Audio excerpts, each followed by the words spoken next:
मुस्लिम league नून के सरबराह मियां नवाज शरीफ की तबीयत दिन ब दिन विगड़ रही है। डॉक्टर 100 चाले कर रहे ने पर कम सूत्र नहीं आ रहा। कदी प्लेटलैट्स घट जाते हैं तो कदी उन्होंने माइनर हार्ट अटैक दी खबरां मीडिया में आउंदियां ने। पूरी सरकारी मशीनरी समैत अदालतां दे कोशिश कर रही है कि किसी तरह उन्हों का इलाज मुमकिन बना लिया जाए।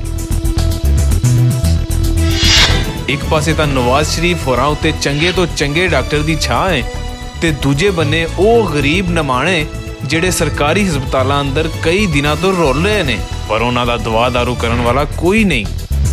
सरकारी हस्पतालों अंदर डॉक्टर्स नर्सां समेत सारा अमला हड़ताले गया होया है ते पंजाब दी वजीरे सेहत तो लैके सैकटरी सेहत तिकर किसी नूं कोई परवाह नहीं। परवाह है ते सिर्फ वड्डे मीर होरां दे इलाज दी। रियासते मदीना दा दावा करन वाले किवें आख सकते हैं कि इत्थे अमीर ते गरीब बराबर है। सच्ची गल तां यह है कि पाकिस्तान अज भी अशराफिया लई अपनियां सब खिदमतां निछावर करदा है ते माड़े दा लहू उदों तिकर निचोड़दा है जद तिकर ओहदे वजूद अंदर लहू दा एक भी कतरा बाकी है।